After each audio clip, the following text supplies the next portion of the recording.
All right. Hello, everyone. Apparently, my children enjoy being sick since they're sick so often. All right. At the doctor's office here today with another one with bad coughing there. And the other one turned into major ear surgery, so I figured I should take this one to the doctor and get figured out what's going on. Anyway, separate story there altogether. All right, back to you guys here. So what we're doing here is you should have finished up your lessons 1, 2, and 3 classwork. All right, checked your answers, made your adjustments, all those things. I think there was a mistake on the last page. I'm sure you saw it there, like the 22, the 29. Anyway, if you didn't catch it, we'll talk about it later on there. So what we want to do is we want to look at your purple packet here. All right, we are in your entrance slips at this particular time, and yeah, let's get started here. All right, lesson 4, 5, purple packets. Pause if you need to. They want is the opposite of -8. Well, okay. If you've given me the opposite, the -8, the opposite would be a positive. So yeah, we're gonna say 8. That's it there. Oh, wait a second. Wait a second. Look at this next guy too. The opposite of 52. So remember the whole opposite of opposites. That's what we refer to as a double negative. What happens with double negatives? Bye bye. They cancel each other out. It's a positive. So the opposite of 52 is 52. All right. The other way of looking at it is that opposite word does mean negative. So it's kind of like saying negative 52. And again, that's that whole double negative. The double negative does mean that it is a positive there. So yes, 52 is your answer there. All right. All right. And then question 3. I know we're just blowing through these, aren't we? Okay. So question 3, on a number line, locate and label 30 degrees Celsius below 0 and 30 degrees Celsius above 0. What does 0 represent in this situation? So, okay, so the first thing I'm doing is I'm going to the number line. All right. I see they've got a 0 that's in there. I see that. The tick marks really don't make a difference what you use. I can make this worth. Main thing is my positive 30 needs to be to the right. My negative 30 needs to be to the left. So it does say locate and label. So there it is. There's my negative 30. There's my positive 30. I have labeled that's there. So what does 0 represent in this situation? Well, 0 degrees Celsius.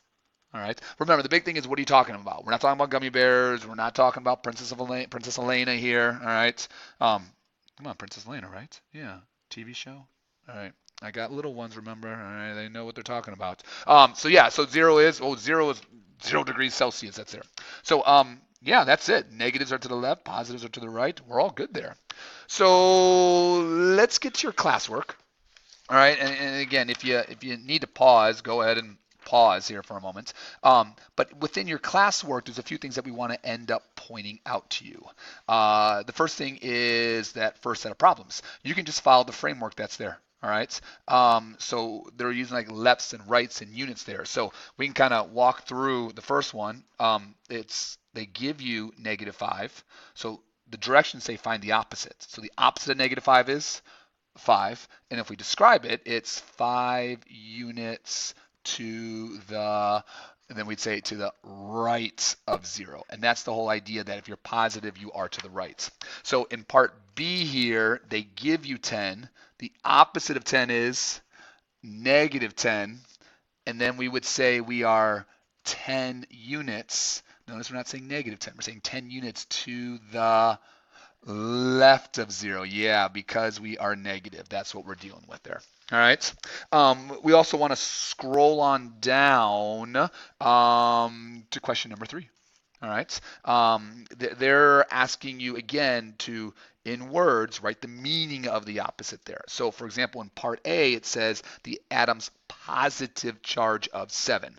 So the opposite would be an atom's, on the opposite of positive, yeah, negative, all right, charge of 7. And then what they want is they want the number that would represent that. So a negative charge of 7, well, yeah, -7. All right, let's look at what B's got going on here. A deposit, all right, of $25. Well, the opposite of depositing would be to withdraw. Yes, so this would be we have to write out a withdrawal. Yes, we've got to write it all out. A withdrawal of $25.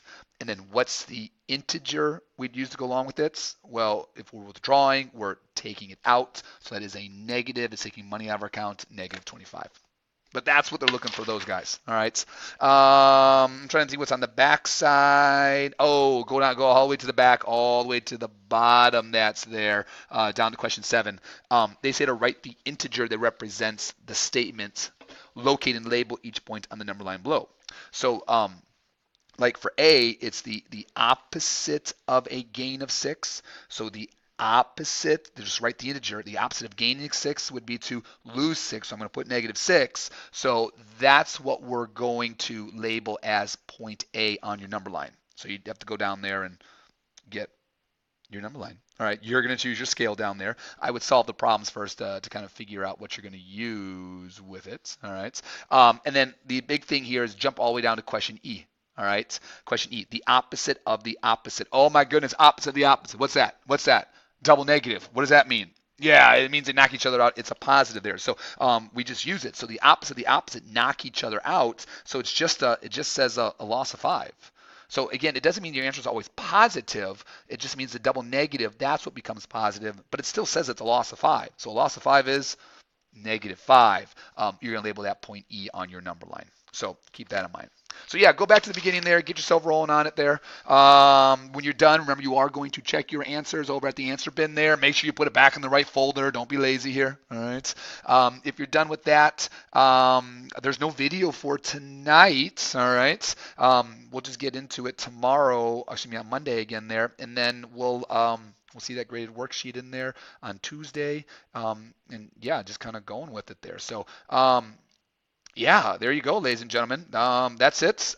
Finish up that classwork, get things checked. You're done.